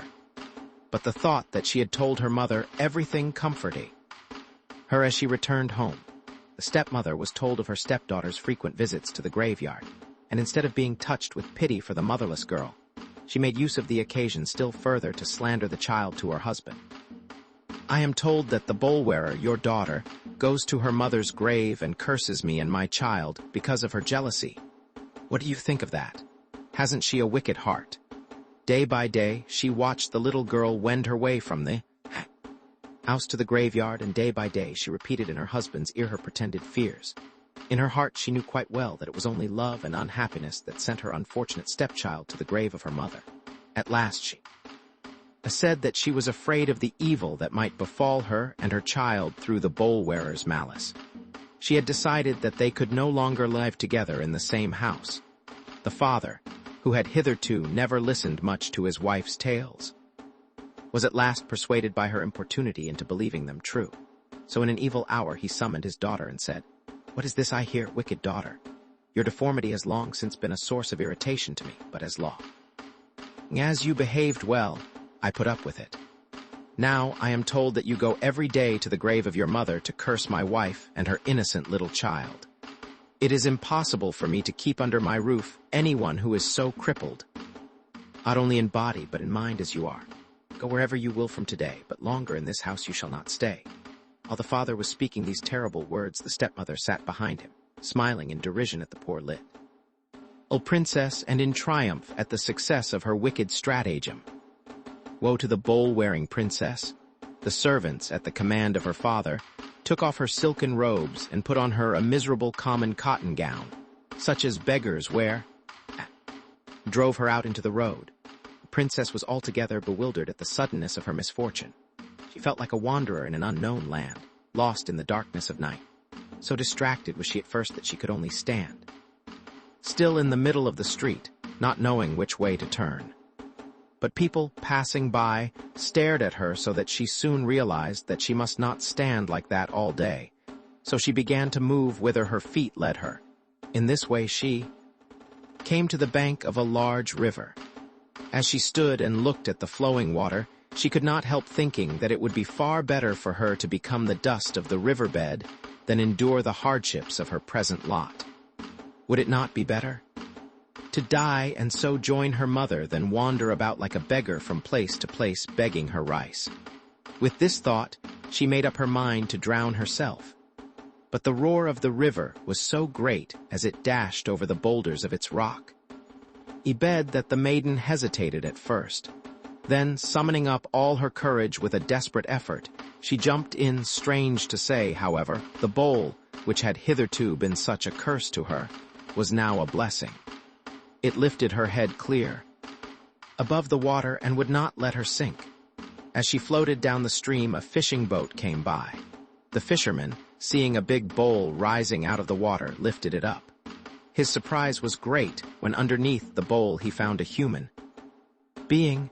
Thinking it to be some strange monster, he threw it upon the bank. The poor girl was at first stunned by her fall. When she came to herself, she said that it was a pity she could not die as she had wished. She got up from the ground and, in a miserable plight, for her clothes were dripping with water, began to walk on, and after some time she found herself in the streets of a town. Here the people, as soon as they saw her, began to point the finger of scorn at her, and to jeer and laugh at the strange-looking bowl on her head. "Oh, do you see this queer creature with the bowl coming down from the mountains? Look, look!" Then, as some of them came nearer, they said, "It is strange that a monster should have such beautiful hands and feet. What a pity this creature was not born a woman." Just then, the lord of the district passed by on his way home from the hunt. Seeing the gathering of people, he stopped and inquired what was the matter. His retainers pointed out the bowl-wearer to him. From the grace of her slender form and the modesty of her bearing, Lord Yamakage judged her to be a young woman, though he could not of course see her face, which was completely hidden by the bowl. He ordered the bowl-wearer to be brought to him. 2 or 3 of his retainers went to execute his orders and came back bringing the poor unhappy princess with them. "Tell me the truth," said Lord Yamakage to the girl. "Who or what are you?" "I am the daughter of one Mindtaka by name, and my home is near Katano. My mother, when dying, placed this bowl on my head, and since her death, it has become so firmly fixed there that no one can take it off, and I am obliged to wear it always, as you see me now. Because of the unsightliness of my appearance, I have been driven away from my home. No one takes pity on me, and I am forced to wander from place to place without knowing where to lay my head at night." Well, said the kind man, "your story is truly a pitiful one. I will take the bowl off for you." When he had said these words, Lord Yamakage ordered his retainers to pull off the bowl from the girl's head. The men, one and all, tried to free the princess from the obnoxious bowl, but it stuck so obstinately to her head that all their efforts were useless.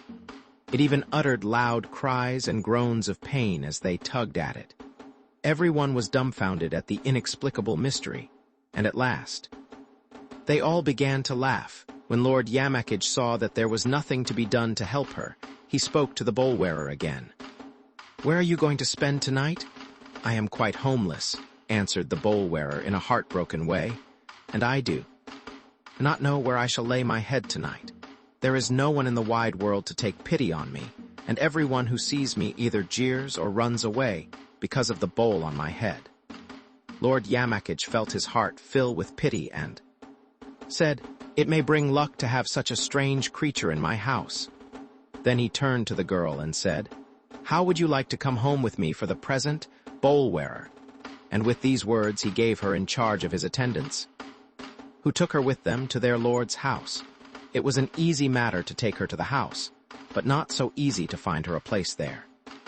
His wife objected to her becoming a waiting maid, saying that no one could bear the sight of so strange a creature about.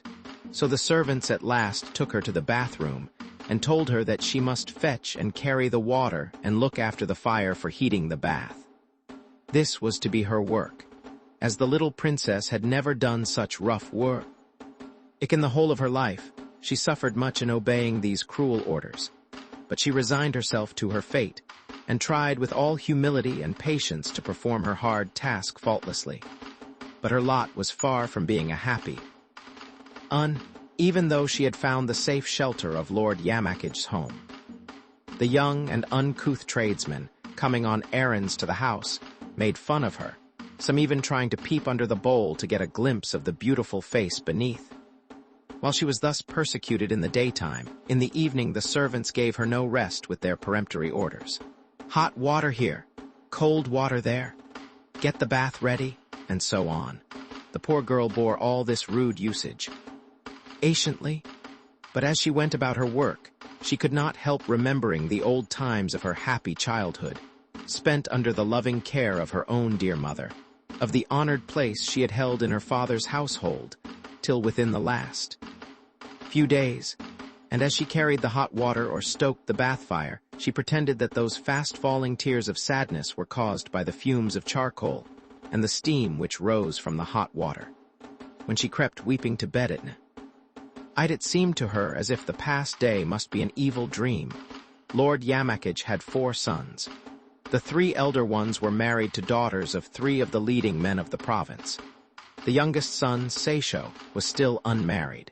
He had been away for some time in the gay, smart capital of Kyoto, but now he returned to his home. Now every time he went to take his bath or called for hot water, he saw the bowl-wearing maiden, and as he had a kind and compassionate heart, he could not but be touched by her unhappy appearance, and her modest and gentle behavior and her quickness and diligence at her work. Whenever he had an opportunity, he spoke to the bowl-wearer, and to his surprise he found that she was no servant, that she spoke in the refined language of his class, and though so young she was well read in the literature and poetry of her country, and could answer a literary allusion wittily and to the point. When at last she told him something of her sad story, he knew, though she did not tell him, that she belonged to some family of high rank. From this time on he often spoke to the girl, and he found that the stolen conversations with her grew to be the chief pleasure of the day. One day he managed to take a sly peep under the bowl. The face, even though overshadowed by the huge cover, was of such rare beauty that he fell madly in love with the princess, and made up his mind that none other than the bowl-wearer should be his wife. His mother soon heard of Seisho's friendship for her husband's protégé, and when she learned that he had promised to marry her, she forbade him to think of such a thing.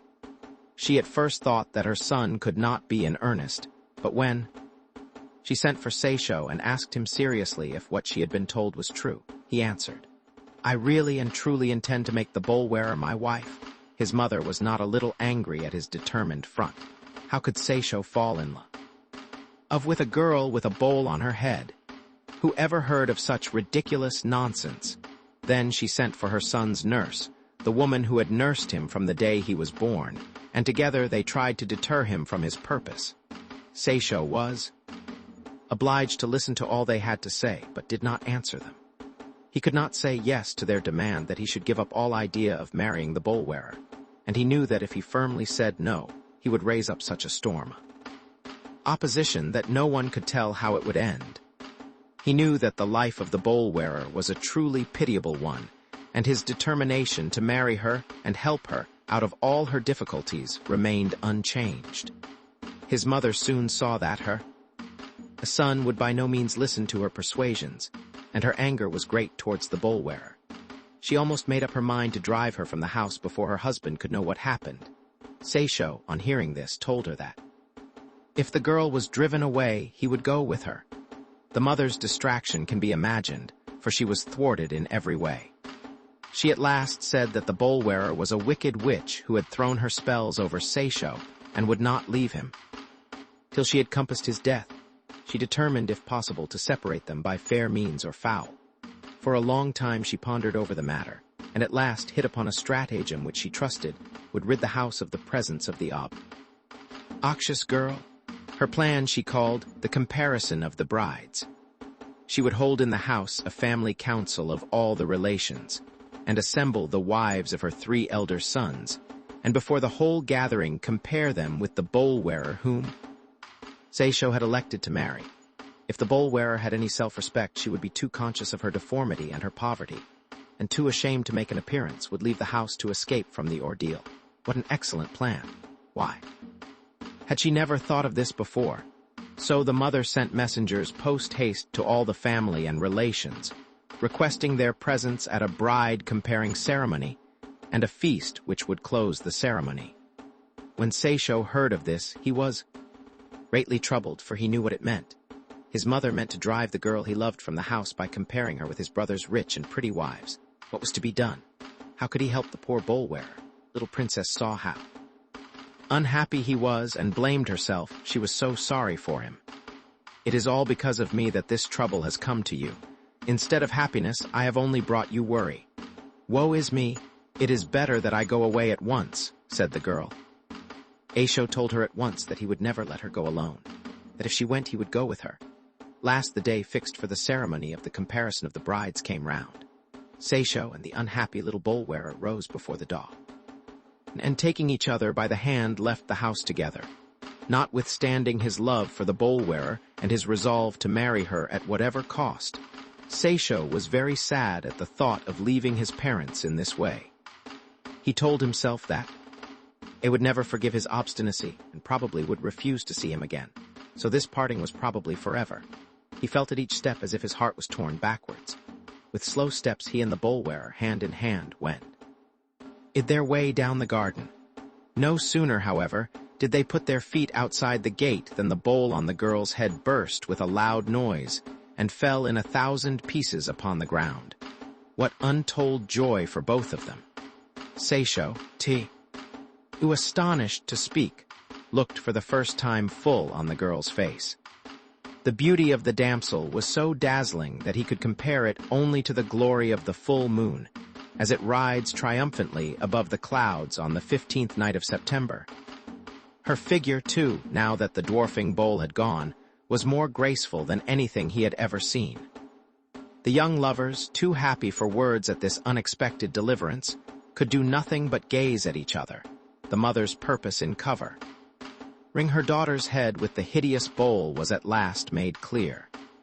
Fearing that her daughter's beauty would prove to be a peril to her, with no mother to watch over her, she had hidden it thus, and the intensity of her wish had assumed supernatural power, so that all attempts to remove it were useless till the moment came when it was no longer needed.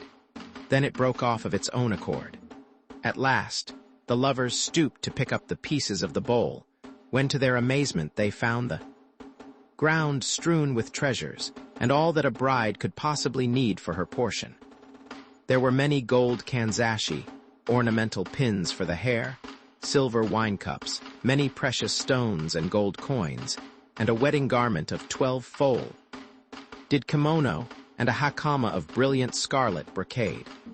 "Oh, surely," said the princess, "these treasures must be what my mother prepared for my marriage portion. Indeed, a mother's tender love is above everything." She wept with mingled feelings of joy and pain of the remembrance of her mother and joy at her present unlooked-for deliverance, and the certainty of future happiness. Seisho told her that there was now no need for her to leave the house. She was not only a richly dowered bride, but now that her face was no longer hidden by the hideous bowl, so beautiful that even a king would be proud to wed her. She need no longer fear to be present at the coming ceremony and feast, so they both turned back and hastened to prepare for the trial which awaited the bowl-wearer, but bowl-wearer now no longer. As soon as day broke, the house was full of movement, servants hurrying to and fro to usher in and wait upon the relations, who now began to arrive. The murmur of their chattering was like the sound of breaking waves on a distant shore, and the object of all this talk was nothing else than the poor little princess. The servants told everyone that she was in her room getting ready for the approaching feast, and they all thought it strange that she had not fled away for shame. Little did they dream of all that had happened to her. At last the hour of the bride comparing ceremony arrived.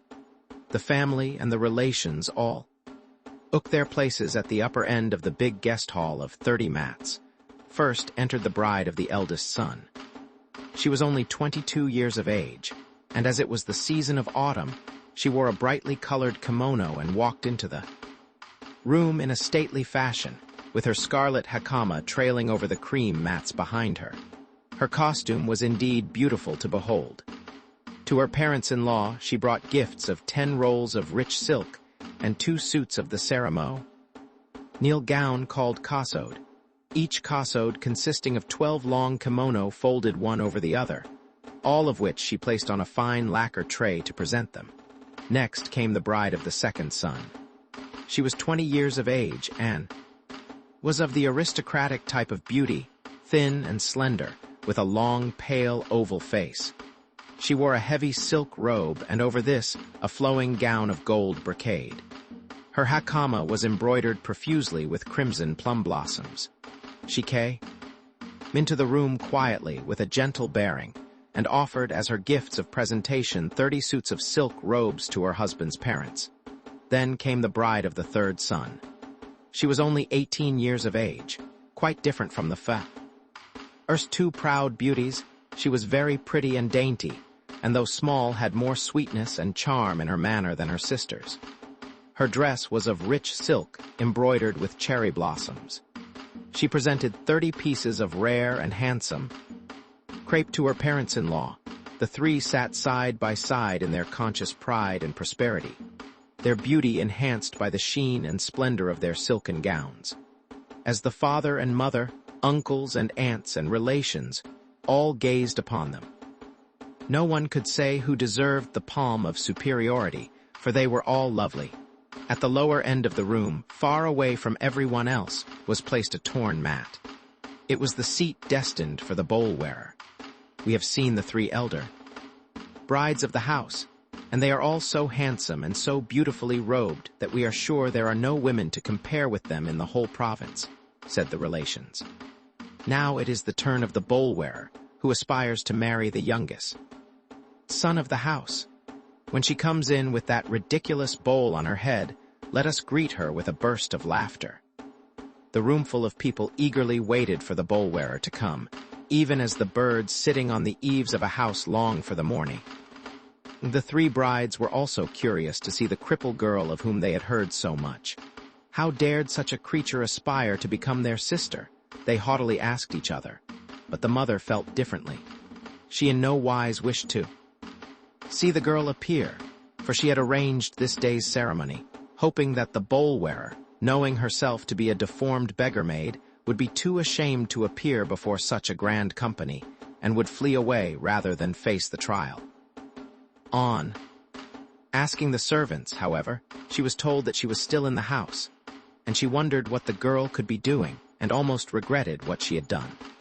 Lord Yamakage and his wife at last grew impatient, and sent word to the bowl-wearer that she was to hasten, as everyone was waiting for her. The servants went to the back of the house where the bowl-wearer had her little room of 3 mats, and gave her the message.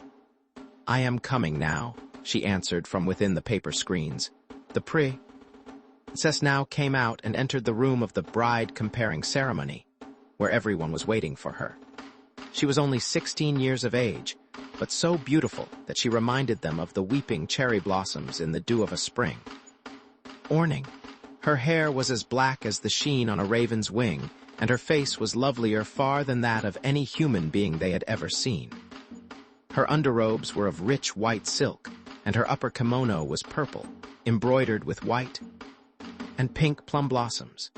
As the stars pale before the fuller glory of the moon, so the three elder brides shrank into insignificance beside the dazzling beauty of this maiden. To all it seemed as if one of the Amatsu Autumn, heavenly virgin, who wait upon the goddess of mercy had glided into the room.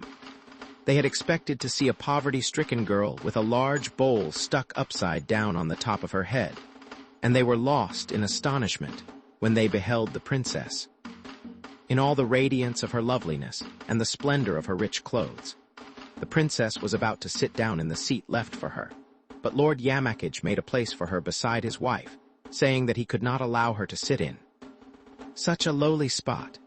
She now presented to her father-in-law a silver wine cup on a gold pedestal, with 100 old yen in gold, and 30 rolls of silk which she brought in on a beautiful tray. To his wife she presented the rarest and most delectable fruit of ancient Japan, Konan oranges and Kempo pears, and 100 pieces of colored cloth which she put upon a gold stand. In her surpassing beauty, in the grace of her carriage, in the richness of her costume, in the sumptuousness of the gifts to her parents, she left the other brides far and away behind.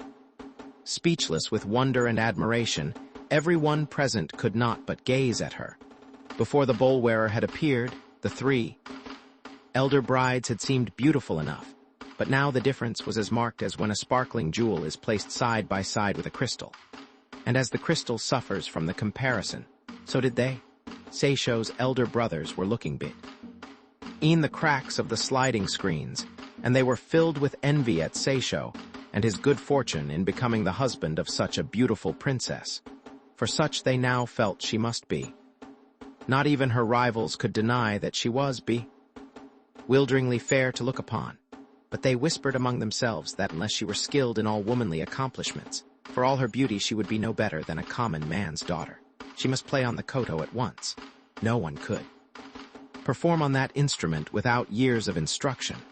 If they waited till the next day, who knows, she was so clever that she might get Seisho to teach her. So the jealous brides proposed aloud that they should all play a quartet. The eldest would play the biwa lute, the second the sho flute, the third the tsuzumi, a kind of a small drum beaten with the hand, and they asked the bowl-wearer to join them and play the koto harp. The princess, who was very modest, at first refused, but on second thoughts she said to herself, "They ask me to do this because they wish to try me, thinking me to be ignorant of such accomplishments. Well then, I will play, for my mother taught me." She pulled the coat near her, and slipping the ivory tips on her fingers began to stroke chords. The astonishment of everyone was great, for she played with great skill. Seisho, who had hidden himself in the room behind a lacquer cabinet, and was watching with the utmost eagerness all that went on, could hardly keep in his hiding place. He was so delighted. The three brides, who were quite put out of countenance, for their performance could in no wise be compared to that of the little princess, now proposed that she should write a poem, tanka poem of 31 syllables, which shall describe the character of each season, such as the blooming of the peach and the cherry blossom in the spring, the orange and wisteria in summer, and the beauty of the chrysanthemum in autumn. "Oh," said the bowl-wearer, "this is indeed a task too difficult for me. Is there nothing else you will give me to do instead of this? I can take care of the bathroom and pull up water from the well and heat the bath. Since this is my daily occupation, how is it possible that I should even know how to write a poem, much less compose one?" She blushed as she spoke, but her rivals insisted, and so at last she took up a poem, and a brush, and wrote, "Haru wa hana, natsu wa takabana, eki wa kiku, izur to wakit, tsuyuya okuren." The cherry blossom of spring, the orange flower of summer, the autumn chrysanthemum. Perplexed between them all, alike on each the dew may fall. She showed not the least hesitation in writing these lines, and her handwriting was so beautiful that even the famous Tofu and her brush could not have surpassed it. The three brides retired from the room, grumbling and speaking evil of the bowl-wearer. "She must be a witch," they said. "Probably the spirit of the ancient Tamamano May." Lord Yamakage, now quite pleased with her, handed her a cup of sake. He gave his full consent to her marrying his son Seisho, and bestowed upon them as a settlement 2,300 cho of land, together with 24 servants to wait upon them. And for their bridal chamber he allotted them the hall of bamboos. So Seisho and the bowl-wearer were at last married, and all their troubles ended. Never was there such a merry wedding, such a lovely bride, or such a happy bridegroom. The days flew into weeks, the weeks flew into months, for a flight of time is unnoticed when one is happy. At last one day, Seisho said to his wife, "I cannot believe you to be the daughter of a common man. Will you not tell me who your father is? I should like to know. Whatever wrong you have suffered? Why hide your parentage any longer?" The princess knew that if she told her husband the truth, the name of her cruel stepmother would have to be mentioned, and it would be most unfilial to speak of the woman's cruelty, for she was her father's. So she decided not to tell Seisho to what family she belonged. She made some excuse, saying that he should know all in good time, and begged him to wait a little longer. When they had been happily married for a year, she gave birth to a son. The bliss of the faithful young couple now seemed complete. Yet with her ever-growing happiness, her thoughts turned more and more to her father. What had happened to him in these past years? How she longed to show him her little son. She said to herself that if this were granted, she would be the happiest woman in the whole world. Now let us turn back and see what happened to Lord Mintaka and his wicked wife.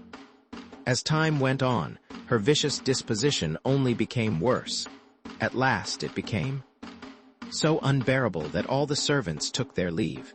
There was now no one left to care for her child or the house, and the fortunes of the family gradually declined. Lord Mintaka became poorer and poorer.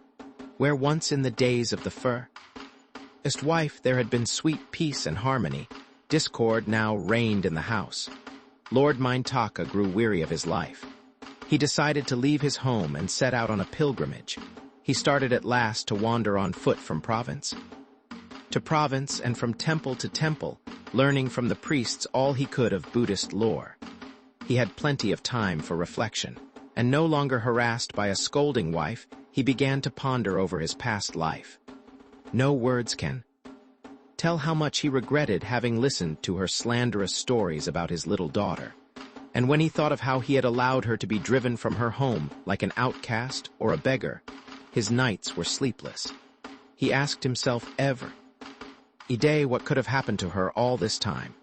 He would search for her through the length and the breadth of the land, and if she were still alive, he told himself that he would surely meet with her again. In every temple he came to, he prayed that he might find her, wheresoever she might be. On and on he wandered over the country, stopping for the night at the different villages he came to on his way. At last, he reached the famous Kwannon of the Hatsu's temple of the Yamato province.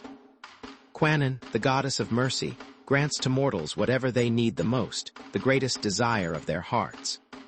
Here Mintaka ardently prayed for his lost daughter, prayed that she might be preserved from all ill, and that Kwannon would mercifully grant them a speedy meeting. Seisho and his wife were devoted to this very temple, and often used to visit it to offer thanksgiving for their mutual happiness, and to pray for their children. Now, this day, as was their wont, they had come with their 3 little sons and some of their retainers. The little boys were beautifully dressed in silk and crepe, and the whole party had the appearance of a nobleman and his retinue. The retainers went up the temple steps first to clear the and found a pilgrim before the temple shrine lost in earnest prayer. "O pilgrim," they cried, "out of the way! Our Lord comes to worship. Make way instantly!" The man, hearing himself spoken to in this way, got up and looked at the approaching party, moving aside at the same time to let them pass. He was travel-stained and worn out with fatigue, and it was easy to see that he was broken down by some sorrow. As the little boys passed him, he looked at them eagerly, and as he did so, the tears fell from his eyes. One of the retainers, who thought his behavior strange, asked the pilgrim why he wept. "Those children," answered Lord Mintaka, for it was he, "remind me so much of my daughter for who I am searching. that when I looked at their faces, the tears fell in spite of myself.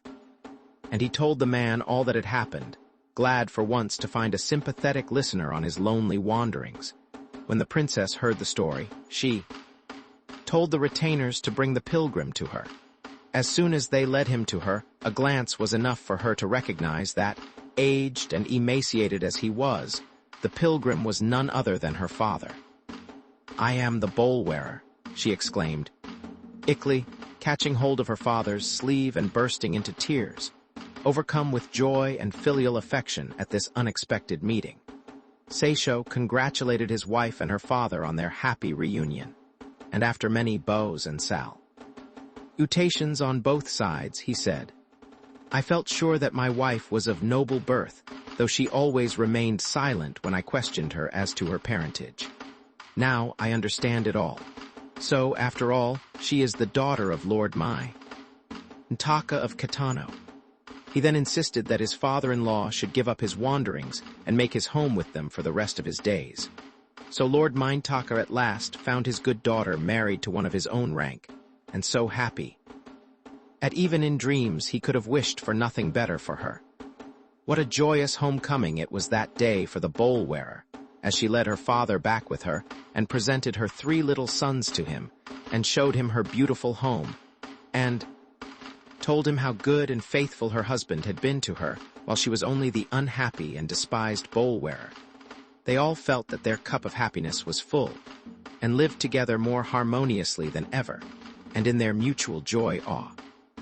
The past sorrow was forgotten. Such is the story of the bowl-wearing princess, which is told from grandmother to mother and from mother to daughter in all households in Japan. The story of Lazy Taro.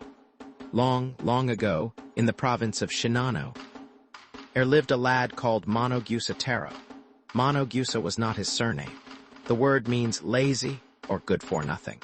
And he was so nicknamed because by nature he was so lazy that he would not even take the trouble to pick up anything that was lying in the way.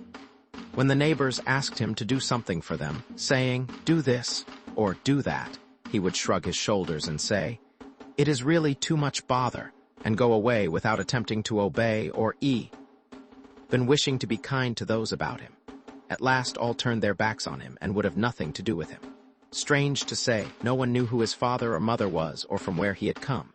He seemed to be a waif and stray that had drifted into the province of Shinano, and yet there was an air about him which excited interest and respect. But this lazy lad, Monogusa Taro, had his dreams and ambitions. He wanted to live in a large house, in his imagination he pictured this house like a daimyo's palace. It was to stand in its own grounds and be closed by 4 high walls, with large roofed gates opening out on 3 sides of it. In the park-like garden he would have 4 miniature lakes laid out in the 4 directions, north, south, east, and west. And each pond was to have an island in its center, and dainty arched bridges were to span the distances between the islands and the shores of the little lakes. And oh, how beautiful the garden should be, with its miniature hills and valleys, its tiny bamboo forests and dwarfed pine trees, its rivulets and dells with little cascades. And he would keep all kinds of singing birds in the garden, the nightingale and the lark and the cuckoo. And the house itself was to be large, with spacious rooms hung with costly tapestries of brocade, and the ceilings were to be inlaid with rare wood of fine markings, and the pillars supporting the corridors must be adorned with silver and gold, and he would eat off costly trays of lacquer, and the dishes and bowls should be of the finest porcelain, and the servants who glided through the rooms to serve him should be beautiful maidens clothed in silk and crepe and brocade, daughters of ancient families, glad to enter his house, so that they might learn the etiquette and manners of a princely house. Such were the daydreams and visions of Lazy Taro. Once or twice he spoke of these things to a neighbor who brought him food and little gifts, but he was laughed to scorn for his pains, and so he kept silent henceforth and dreamed only for himself. He had to come down to stern reality. Instead of the grand palace that he dreamed of building, he had to content himself with a little shed by the roadside. Instead of the fine pillars of his visionary palace, he put up 4 bamboo posts, and in place of the grand walls, he hung up pieces of grass matting. And instead of the fine cream-white mats on which the foot glides softly and noiselessly, he spread a common straw mat. Here lazy Taro lay day and night doing nothing, neither working nor begging for his living, only dreaming away the hours, and building castles in the air of what he would do, and have if only he were rich. One day, a near neighbor who felt sorry for the lad sent him by his servant a present of 5 rice dumplings. Lazy Taro was delighted. He was in one of his dreamy moods and ate up 4 of them without thinking what he was about. When he came to the last one, somehow he suddenly felt unwilling to part with it. He held it in his hand and looked at it for some minutes. It took him a long time to make up his mind whether he would eat it or keep it. At last, he decided to keep it until someone was kind enough to send him something else. Lazy Taro, having made up his mind on this point, lay down on his straw mat and to dream away the hours with his foolish visions of future grandeur, to play with the remaining rice dumpling which he still held in his hand. He was tossing it up and down when it slipped from his hand and went rolling into the road. "Ah, a tiresome," said Taro, looking after it wistfully as it lay in the dusty road. But he was so terribly lazy that he would not stir out of his place to pick it up. "It is too much trouble," said lazy Taro. "Someone is sure to come along and pick it up for me." So he lay in his shed and watched the dumpling in the road. When a dog, however, came along or a crow flew down to steal it, he drove them away by making a noise or by flapping his sleeves at them. On the third day after this, the governor of the district passed by on his way home from hawking. He rode a fine horse and was followed by a number of retainers. Now, as lazy Taro lay in his shed, he saw the governor and his suite coming. "Now this is lucky," said Taro. He did not care whether the approaching man was the governor of the province or a daimyo or not. When the governor was opposite the door of the hut, Taro raised his voice and called out to the rider, asking him to pick up his dumpling and bring it to him. No notice whatever was taken of him. The procession of riders went slowly by the hut. Then Taro called out still more loudly to make them hear. "Ho, there," he shouted. "Will no one do what I ask? It can't be much trouble to get down from your horse and pick up that dumpling for me." Still no one heeded him. Then Taro got angry and shouted still more loudly, "What a lazy person you must be." Thus Taro arrogantly found fault with others, entirely forgetful of his own laziness, and talked to those older and better than himself in this hateful way. Had the governor, whose attention was now directed to the little shed by the roadside, been an ordinary man, he would have given orders to his men to kill the presumptuous fellow on the spot. For a samurai of high rank in old Japan, in his domain and along the road, possessed the power of life and death over the lower classes. When a lord or any great dignitary rode abroad, the peasants and the farmers bowed themselves in the dust as he passed by. They dared not lift up their heads on pain of death. But this governor was an unusual man, and renowned throughout the district for his goodness and mildness of disposition. His curiosity, too, was aroused at the queer proceeding. He had heard of the strange Monogusa Taro, and he concluded that the boy in the hut must be he.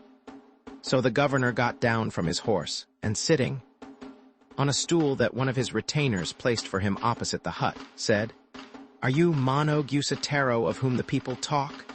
Taro, not in the least afraid, answered boldly that he was. He did not even move from his position the mat to bow to the great man. He behaved just as indifferently as if he were a lord speaking to a servant. "You are indeed an interesting fellow," said the governor. "Now tell me, what do you do to earn a living?" "As my name tells." "Ooh," answered lazy Taro, "I do nothing. I lie in this shed night and day. I am lazy Taro." "Then you must get little to eat," said the governor. "It is exactly as you say," answered Taro. "When the neighbors bring me food, I eat it, but when I get nothing, I lie in this shed night and day just like this, sometimes for 3 and 4 and 5 days without eating." "I am very sorry for you," said the governor. "Now, if I give you a piece of ground, will you till it and grow your own rice and vegetables?" What you do not want you might sell to the neighbors and so make a little money." "You are very kind," answered Taro, "and I thank you, but it is too much trouble to till the ground to get my own rice." "Why should I when I can get people to give me just enough to live upon? No, thank you, I beg to be excused." "Well," said the governor, "if you don't like the idea of tilling the ground, I will give you some money to start in business." "What? Ooh, you say to that? That would be too much trouble too, so I will remain as I am," said Taro. The kind-hearted governor could not but be astonished at the good-for-nothing boy's answer, but he was a man of great patience, and he felt sorry. "Ifermano Gusa Taro. You are," he said, "as everyone says, the laziest man in the whole of Japan. In all my experience of all sorts and conditions of men, never have I come across such a don't-care, happy-go-lucky creature as yourself, but as it is your nature, I suppose there is no help for it. Your condition is a pitiful one. I can't let you starve in my district, which you certainly will do if you go on like this." Then the kind-hearted governor took out a piece of paper from his sleeve, and on this paper, with brush and Indian ink, he wrote an order to the effect that the people of his dominion of Shinano were to provide Monogusa Taro twice daily with 3 go of rice and a little sack, once a day to cheer his spirits. Whoever disobeyed the order must quit the district at once. This order the governor had published and made known throughout the whole province. To the people of the province it seemed a strange command, and they are lost in amazement. But however strange they thought it, they had to obey the governor's order. So from that day on, Taro was taken care of and fed by his neighbors with rice and sake daily. Time slipped slowly by in the rustic place, and for 3 years Taro lived in ease and plenty, as free from care as the birds of the air. To all appearance he was perfectly satisfied with himself and his useless life, and he seemed to desire nothing better. At the end of 3 years, the feudal daimyo of Shinano, who always lived in the capital, advertised for a manservant who was young and strong. One of Taro's kindest neighbors suggested that this was a good opportunity for Taro to make a beginning, and that he ought to apply for the place. But others shook their heads and said that Taro was a good-for-nothing fellow, who would never do any good in the world. He would only be a trouble wherever he went. "Look," they said, "how he behaved to the good governor, how he'd just think of it to ask that great man to pick up the rice dumpling he had dropped in the road, because he was too atrociously lazy to move out of his shed to get it for himself. Had the governor been anyone else, he would have had him ordered to death on the spot."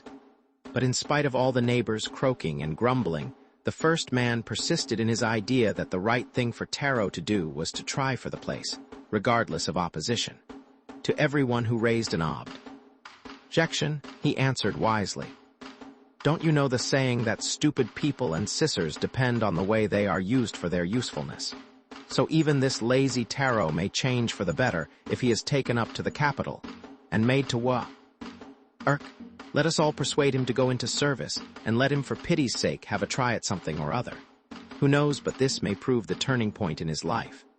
Taro may yet become a useful, hard-working man in time if he is given his proper chance." When the proposal was first made to Taro, he was very unwilling to do as he was told. He said he knew nothing of the ways of a lord's house, and how could he work, seeing that he was lazy Taro, who had never done a stroke of work in his life. But his neighbors and friends were determined to make him go. Every day they came to his shed and talked to him persuadingly, and at last Taro came round to reason and said that, to please he would at any rate go and try to do his best. If he failed, he couldn't help it. When Taro said this, his friends were delighted and said they would help him get ready. They gave him decent clothes in which to make an appearance at the daimyo's house, and then some money for the journey.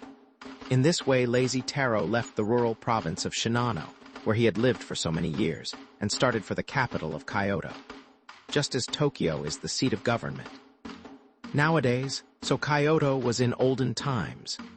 The Emperor, the Son of Heaven, as he was called, dwelt there in a magnificent palace, and all the great daimyos lived near him in state, surrounded by their retainers. the streets of the imperial city were beautifully built and spotlessly clean, and the houses were far grander than Taro had ever dreamed of, with great sloping roofs and picturesque gates and park-like gardens enclosing them. Very different indeed was the capital from the province of Shinano, from which Taro had come. The Japanese have a saying, as different as the moon and the turtle. And what can be more utterly different from the Queen of Night, riding above the clouds in her own bewitching radiance and beauty, attended by innumerable stars, than the mud-burrowing turtle, who may sometimes be seen crawling out from his slime to dry his back in the sunshine. As Taro walked through the streets of the city of Kyoto, he thought of the old proverb, and he said to himself that the Lady Moon was Kyoto and the turtle his old-fashioned Shinano.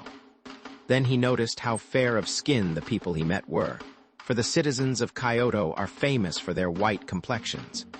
And it is the purity of the water that gives them such fair skins, while others say that they are of a different race from the yellow-skinned people of the rest of Japan. And how elegantly everyone was dressed. Taro looked down at himself and saw how dark his skin was, how long his nails, and how rough his clothes were. For the first time in his life he felt ashamed of himself and repented of his past laziness. Now he remembered that one of his neighbors in Shinano, kinder and more thoughtful than the rest, had put in his bamboo basket a silken suit of clothes, saying that Taro would be sure to want it in the capital, and that when Taro got on, as he felt sure, somehow or other, that he might pay him back. Recollecting this, Taro stopped at a tea house and changed his rough cotton suit for the silken one. Then he inquired for the residence of Nijo Dainagon, the lord of Shinano, and having made his way there, he entered the large gate and presented himself at the porch, saying that he had come in answer to an advertisement of the lord of Shinano for a servant, and he begged to be made use of. When the lord of the house heard that a man had come from his own province to ask for the vacant place in his household, he came out himself to see Taro, and thanked him for his trouble in coming such a long way. "Work well and diligently, and you will not find service in my house hard or bad," said Lord Nijo. Now, strange to relate, from the time that lazy Taro was taken into the service of this daimyo, a great change came over him. He was from this time forth like another man. He showed great eagerness to please those set over him and worked with great industry. Before anyone else was astir in the big household, he arose and swept the garden. He ran errands more quickly than the other servants, and sat up late at night to guard the gate. When Lord Nijo went out, Taro was the first to put his sandals ready, and the most eager to accompany him. So assiduous, so earnest was he in all he did, that his master was much impressed by his faithfulness and industry.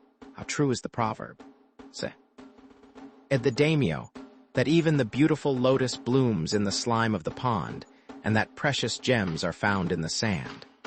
Who would have dreamt that this rustic would turn out to be such a jewel of a servant? This Monogusa Taro is a clever fellow, quite unlike any countryman I have ever seen. In this way, lazy Taro won the favor of his master, who gradually promoted him from the position of a menial servant to the higher service of a retainer. One day, soon after his promotion, Taro had been summoned to the inner apartments to wait upon Ohaime-san, or the Honorable Princess, the daimyo's daughter. As he moved across the room, he fell over the princess's koto and broke it. Now the Japanese have always considered it a virtue to repress their feelings, whether they be feelings of joy or feelings of sorrow. No matter what happens, one must learn to present an impassive countenance to the world, whether the heart be bounding with joy or erring with pain. Instead of making a display of your emotion, control it and compose a poem or a beautiful sentence. Such is the training and etiquette instilled by custom, and more especially amongst the upper classes are these rules rigidly observed. Now the princess was a very high-born damsel, so, though she was sorely grieved when she saw that Taro had broken her favorite koto, instead of betraying any anger or impatience, she expressed her grief in an impromptu verse and repeated aloud, "Kyo yori wa o, from today waga nagusami nai, for my amusement nani ka sen." What shall I do? Then Taro, who was very, very sorry for the accident and for the displeasure he knew he must have caused.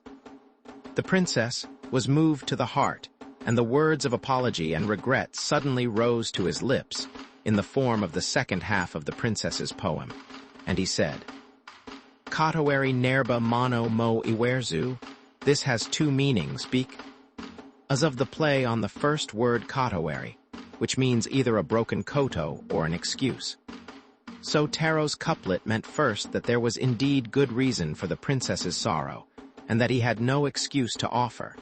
And secondly, as the koto was broken, he had no words wherewith to excuse himself. The daimyo was sitting in the adjoining room and heard Taro answer his daughter in verse. His astonishment at finding that Taro was a poet was great. "Certainly, appearances are deceptive," said the daimyo to himself. Now the next time that the daimyo went to court, thinking to amuse the palace circles with Taro's story, he told them first how he had taken a potato digger, Japanese expression for a country bumpkin, into his service, and then he told of the progress of the transformation of the rough rustic, who had proved himself to be such a jewel, into a valuable retainer, and last, and most astonishing of all, how Arrow had turned out to be a poet. Everyone in the palace listened to the tale with much interest, and said that Taro's story was like a novel. At last, this story reached the ears of the emperor, who felt interested in the poetical rustic, and he thought that he would like to see Taro, for literary and poetic talent has always been held in high esteem in Japan, and has in a special manner enjoyed royal patronage. The emperor sent word to Lord Nijo that he was to bring Taro to the palace, so the next time that Lord Nijo went up to the palace, he ordered Taro to accompany him. So Taro at last had the highest honor that could befall a mortal, for he was commanded to enter the august presence of this Son of Heaven. The emperor sat on a dais behind the closely slatted bamboo blinds, with cords and tassels of gold and purple, so that he could see and not be seen, for he was thought to be too sacred for the eyes of his subjects to all on him. The daimyo Nijo prostrated himself before the throne 3 times and then presented Taro. The emperor, from behind the screen that hid him from view, deigned at last to speak, and this is what he said.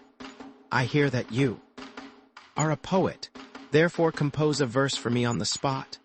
Taro obeyed without any hesitation whatsoever. Looking about him for a moment for inspiration, he happened to glance into the garden, where he saw a nightingale alight a blossoming plum tree and begin to warble. So he made the nightingale and the plum tree the subject of his poem. Yugisu no Nuritaru ko no kakoyaru wa yum no hanagasa moru yaharu sama. The meaning of this little poem of 31 syllables is that the nightingale's voice sounds tearful or moist because the flower umbrella of the plum blossoms lets through the spring rain, which damps the body of the bird sitting among the branches. The emperor was pleasingly impressed with Taro's talent and facility in expressing his graceful thoughts, and addressed him again, saying, "I hear you came from Shinano. How do you call plum blossoms Yum no Hana there?" Then Taro answered the royal quest Chin again, saying in verse, "Shinano nai wa beka to iu mo yum no hana miyako no koto wa akaga erarin." In Shinano, we call the plum blossom beka, but of what they may call it in the capital, I know nothing. In this way, Taro humbly confessed his ignorance of the ways of the capital. "You are indeed a clever poet," said the emperor, "and you must be descended from a good family. Tell me who was your father, do you know?" "I have no ancestors that I know." "Oh, said Taro. "Then I shall command that the governor of Shinano make inquiries about you," said the emperor. And therewith he commanded his courtiers to dispatch a messenger to the faraway province of Shinano, with instructions to find but all he could about lazy Taro and his parents. After some time, the governor of Shinano learned through an old priest who Monogusa Taro really was, and the discovery was a startling one. It appeared that many years before, a prince of the imperial house had been banished from court circles and had come to the temple of Zenkoji in Shinano, The prince was accompanied by his consort. The royal young couple made this pilgrimage to pray heaven for a child, for they were both sorrowful at being childless. Their prayers were answered by the birth of a son within the year. This son was Taro. When the infant was but 3 years old, his parents died, and the child was left with no one but the old priest to take care of him. When Taro was only 7 years old, he strayed away from his guardian and was lost. The royal couple had kept their secret well, and the old priest had only discovered who Taro was by finding some letters hidden away in the Buddhist altar. Taro was the grandson of the Emperor Kusabuka, the second son of the Emperor Nimmu, the 53rd Emperor of Japan. Taro's father had been banished for some misdemeanor at court, and had hidden himself in disgrace. The rustic province of Shinano in the heart of the country, far from the gay capital and all who knew him. Thus it was that no one knew where Monogusa Taro had come from, who he was, or anything about him at all, and he had grown up like a common peasant, ignorant of his high estate and the exalted circle to which he belonged. You may imagine the surprise of the emperor when he learned that Taro was descended from the royal family. It was no wonder that he had shown such noble qualities as faithful service to his lord and love of poetry. His Majesty now bestowed upon Taro the highest official rank, and made him governor of the provinces of Shinano and Kai. Now, Monogusa Taro returned to Inano, the old province which had harbored him in his days of poverty and great state. He returned, no longer as lazy Taro, the good-for-nothing rascal who lived in a straw shed, content with living upon the charity of his neighbors and friends, or whoever chose to take pity upon him, but as the new governor, the man who through industry and faithfulness had won the esteem of Lord Nijo, and who through him was presented at court. Once at court, his talent for writing verses had aroused the interest of the emperor, whose inquiries had established his high birth, and so, greater than all expectations and more wonderful than dreams, had the transformation of lazy Taro been. No longer a despised beg, or by the roadside, he was now an honored man, created new lord of the province by the emperor. Nor did he now forget in these changed circumstances the kindness that had been shown to him in former times. He repaid and rewarded those who had ministered to his wants in the days of his vagrancy. He forgot no one, neither those who had given him rice, nor those who had interested themselves in his going to Kyoto, nor those who had prepared him for his journey. He paid a visit to his old friend and benefactor, the ex-governor, now retired from active service, and took him many handsome gifts. His visions of a fine house were now realized, for he lived in just such a palace as he had seen in his daydreams by the wayside. The palace had sloping roofs, just as you see in old Japanese pictures. It stood in the midst of beautiful gardens, surrounded by high walls and approached by 3 large gates. Lord Nijo gave him one of his daughters in marriage, and Monogusa Taro lived happily to the great age of 120 years, and he left the world beloved, honored, and lamented by all who knew him. Such is the wonderful and happy end. Story of Lazy Taro.